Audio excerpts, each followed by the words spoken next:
Pemirsa, kita akan lanjutkan kembali diskusi. Mas Refli, tanggapannya tadi dari pernyataannya Pak Gus Pardi, terutama bahwa memang meyakini bahwa hak angket ini tidak akan terjadi. Oke, jadi ini untuk Gus Pardi, saya pikir tadi Gus dari Jawa Timur, ternyata Gus dari Sumatera Barat ini ya. Iya betul, kita kan pernah bertandingan juga nih. Oke, saya mau menjawab begini ya. Kalau Ya. kita lihat cara berpikir Gus Pardi tadi ya, tadi kan mengatakan cara berpikir prosedural. Kalau ada masalah ini, maka Anda bisa ke Bawaslu, bisa ke sini, bisa ke sana, termasuk ke Mahkamah Konstitusi. Tapi begitu angket, tidak mau berpikir prosedural. Padahal angket itu sama hak DPR yang juga diatur di dalam undang-undang, sama sahnya. Bahkan penggunaan hak angket itu nggak berat-berat amat kok. Jauh lebih berat kalau kita ke Mahkamah Konstitusi menyusun permohonan dan lain sebagainya. Kan prosedural juga. 25 yang mengusulkan, sebentar, 25 mengusulkan, lalu separuh anggota DPR lebih hadir, dan separuh lebih mengesahkan. Itu kan prosedur juga. Nah, oke, itu satu. Lalu pertanyaan teknisnya adalah sama dengan kita ke MK dan kita ke angket. Ke MK juga nggak gampang membuktikan apakah kecurangan itu TSM atau tidak. Ke Bawaslu juga tidak gampang. Bahkan kalau ke angket kan ini kan tidak membuktikan apa-apa dalam pengertian bahwa kita tidak menghukum, tetapi mengumpulkan data dan fakta yang sebanyak-banyaknya. Menggunakan hak DPR selain interpelasi dan menyatakan pendapat. Lalu persoalan kalau ada teknisnya nanti, oh saya tidak yakin angket ini akan terlaksana atau tidak, it is not my business. Apalagi misalnya ada yang ngomong bahwa 01 ada yang sudah statement begini begitu. Tapi intinya adalah jangan dikesankan hak angket itu seolah-olah haram untuk waktu tertentu. Misalnya, oh angket boleh dilaksanakan sebelum pemilu, setelah pemilu nggak boleh dilaksanakan atau tidak boleh karena Anda takut kalah. Nggak begitu. Jadi tetap saja kita ada jalur-jalur politik, DPR tidak boleh diam. Justru dari kemarin kita kesal dengan DPR. Kok banyak pelanggaran-pelanggaran, kok diam saja. Nah sekarang ketika DPR diminta untuk bersuara menggunakan haknya, kita ya gembira.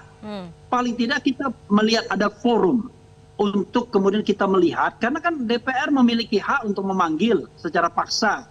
Kalau civil society kan nggak mungkin. Nah karena itu sekarang silakan DPR menggunakan haknya dan jangan dipikirkan dulu bahwa nanti nggak akan berhasil. Itu menurut Gus Pardi. Menurut Dedi barangkali bisa berhasil. Nah, bagaimana dengan pandangan Pak Dedi? Tanggapan apa lagi, Mbak?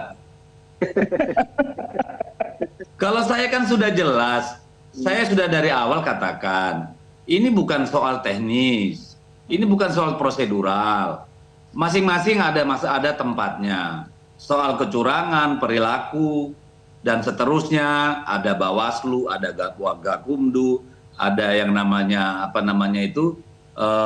DKPP dan seterusnya. Sengketa hasil pemilu ada juga tempatnya. Tetapi kita tidak bicara itu, Pak. Kita tidak bicara itu. Kita bicara bagaimana undang-undang pemilu dijalankan dengan benar. Bagaimana apakah perilaku kekuasaan sudah benar. Apakah misalnya pengerahan instrumen-instrumen kekuasaan terkait dengan pemenangan itu bisa dibenarkan.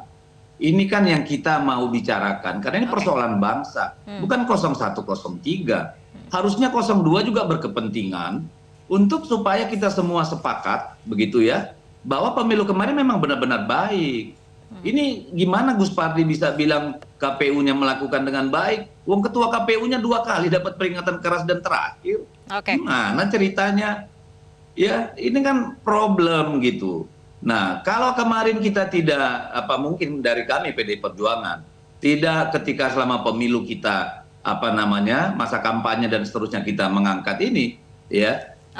Itu kan karena kita juga bagian daripada bagian dari penyelenggara kekuasaan, sebagai partai politik pengusung pemerintah, sebagai DPR RI, begitu ya.